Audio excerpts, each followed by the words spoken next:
Welcome to ETN 260 Computer-Aided Design. This is Lecture 5, Working with Taunton Planes, Coordinate Systems, and Taunton Axis. This video is supplemented with the given PowerPoint for the class. This lecture will introduce you to new tools in order to create more complex designs. The first thing that we're going to learn how to do are to create new Taunton planes. To do so, we're going to open the part 1 of lecture 5 files. In many cases, the original 3 Taunton planes are not sufficient to create more complex parts. We're going to go through the process to create new Taunton planes with the different techniques. To do so, we go to the Home tab. We're going to click on the Taunton plane icon, and we are going to go through some of the different choices.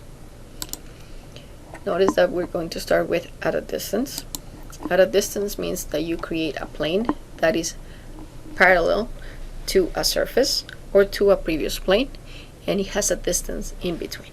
For example, we select this surface and we want to create a plane that has a particular distance from this plane. Let's see, 30. And notice that now we have a plane that is parallel to the surface that you selected by a distance of 30. We could go and also create an angle. So in that case, what you select, you have to select a reference plane and an axis and an angle that you want to go to rotate it by. So we choose that surface, and we're gonna do a plane at about this line, and notice that now we could rotate it. So let's see, we could have it 45 degrees. So notice that that angle, it has a 45 degree from the surface that you selected about the line that you selected. Some other choices that we have are going to be bisector. Bisector is a very useful type of plane, which basically creates a plane in between two surfaces right at the middle.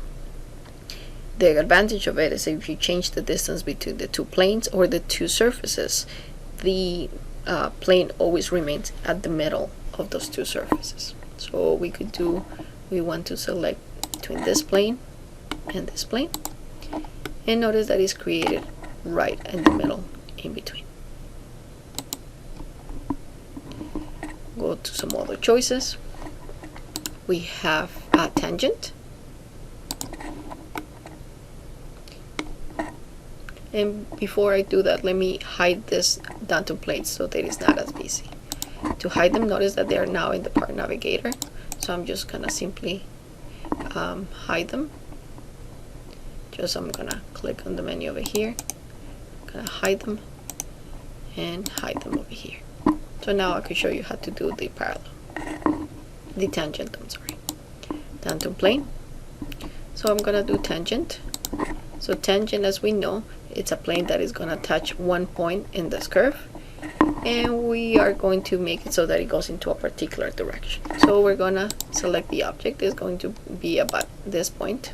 So notice by default it chooses a direction of that plane that is at a particular, that is perpendicular, or that is tangent, to that point. If you would like to change the position of that plane, simply select other points along that curve. So I'm going to use quadrant so that I could select that I want it to be at this one rather than the one before. Or you could select depending of where you would like it to be. I'm going to go back to isometric, and let's try new choices. Go to Taunton plane, and we're going to try now two lines. Two lines creates a plane that intersects between the two lines that you select. For example, we're going to create between this line and this line, and notice that a plane is created in that position. Please go through all the different choices, and when you create your Taunton plane, select the feature that corresponds best to your design. The next technique we would like to learn is how to create Taunton axis. To do so, we'll go under the Taunton plane menu and select Taunton axis. Notice that you have different techniques to create those axes. If we use the infer, basically what it will mean is that it will take any line and it will create it into an axis. For example, click on 1 and notice that the axis is created. Some of the other techniques, for example, we have intersection. So you select two planes, let's say this, and then an axis will be created. Other one will be, for example, 2 points. So you select, for example, this point and this one, and an axis will be created between those 2 points. Once again, please make sure that you go through the different techniques to create an axis and use the one that best fits your design. The next technique will be to create Taunton planes. To do so, we go under the menu and we create new Taunton coordinate systems. The first one by default is going to be dynamic. Notice that it gives you the original position of the original Taunton plane.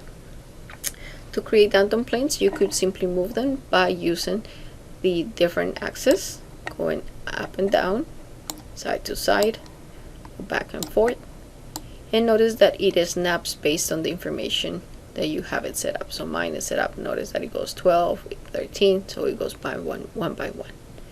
You could also rotate from about any of the axes, dependent of what the application is going to be.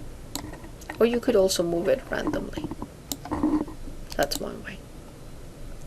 The other way that you could do it is by using 3 planes. So for example, we could use 3 different planes. So we could select the first plane, the second plane, and the third plane. Finds the intersection between those planes, and then it will create a coordinate system that matches your selection. Once again, please make sure that you go to the different choices that you have for Taunton planes and choose the one that is most appropriate for your design. What we're going to do now is to apply the knowledge of new Taunton planes and some of the features from previous lectures in order to create more complex parts. To do so, we're going to open Lecture 5, Part 2. Notice this part was created using a revolve feature. What we would like to do is create a sketch somewhere up here in the top, and then extrude it at different distances throughout this original part. The first thing that we're going to do is we're going to create a Taunton plane, and we're going to do it at a distance away from this top surface. So we're going to create here, and notice that we want it to go downwards, so we're going to change the orientation. It's going to go downwards, and we're going to leave it about 2 millimeters. So that's now your plane. Now what we're going to do is we're going to create a sketch on that plane. Click on the sketch. We're going to select the plane that you just created. Please ensure that the z-axis is perpendicular going upwards so that we could see the sketch from the top view rather than the bottom view. Click OK, and notice that the rotation, it rotates towards you. What we want to do now is we want to create a wedge between the outer surface and this inner surface. Since the surfaces are already there and we don't want to redo them, one of the techniques that we could use is projected curve. We could go to the direct sketch, and we're going to use projected curve. What projected curve does is basically takes the surface that you have from other sketches and basically copy and paste it in the plane that you are evaluating. For example, notice that you use the outer surface of here and this one over here, and if you click apply, notice that now if we rotate it, that those 2 surfaces are basically projected into the plane that we currently have. To go back to the sketch orientation, simply right click and orient to the view sketch. And we would like to create a wedge, so 2 lines at this point. So we go to line from the direct sketch.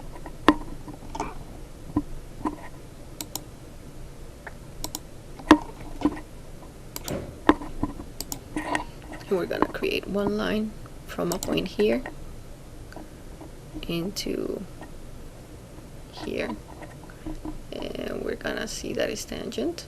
Good. And from here to here. Okay, so now notice that we just have to do a little bit of changing. So one of the things that we're going to do is first we're going to constrain it properly.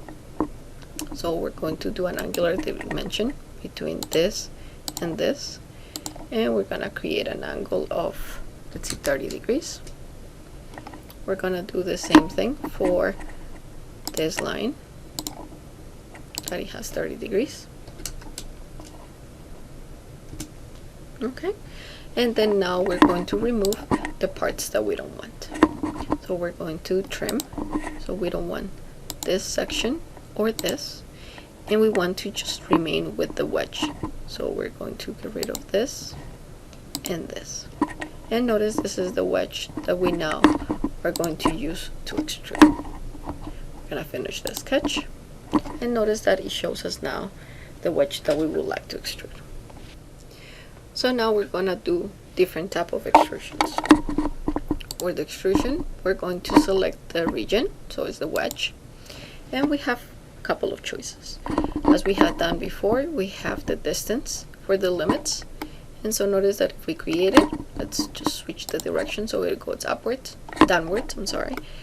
Notice that if we have limits, it simply creates the wedge at a particular distance from the original sketch. So this is what we get if we have limits. So let's try some other techniques. I'm gonna suppress this feature so I could try some other ones. Now let's do extrusion again. We're gonna select the region, and instead of having limits, I'm going to try it until next. Notice that next going upwards, there is no other feature, so we have to make sure that we're going in the downwards direction. Notice that it will extrude at each point until it finds a next surface, and then it will stop. Go into OK. And notice that this is the new feature that we have. Once again, I'm going to suppress it so that I could try something else. I'm going to extrude exactly the same surface, going downwards. And then what I'm going to do is I'm going to select until extended. So instead of doing the next, I'm just going to choose this surface so that it goes until the bottom of that until extended surface. Notice that an X gives you either until selected or until extended. In my experience, until extended works much better and without so many issues. So you click OK, and that is the new part that now you have. Notice that you could do the same type of extrusion using different Boolean operations. For example, you could suppress this, and then we're going to extrude. We're going to do the quantity, but instead of value going upwards, we're going to, let's see, 30, going downwards, and then instead of united, we're going to subtract, and it creates a hole. Notice that we could try some other things, so I'm just gonna suppress this, and then now you could put different limits. You could extrude once again, and then let's see, you want to extrude only until next, but until next, make sure that you change the direction, and once again it gives you the choices. Notice that until next, it provides a little bit of issue because the distances that you're going to have are going to be a little bit different. So in cases like this, you could use better until selected or until extended. For example, if you do until selected, you could select you want to remove until that surface, and then notice that it will be able to do it that way. In my experience, once again, if you have the choice of using until selected or until extended, until selected will be better used if you have flat surfaces, and until extended is if your limit is a curved surface. For example, if you want to extrude this and you want to go until extended up to here, then you will be able to do it this way.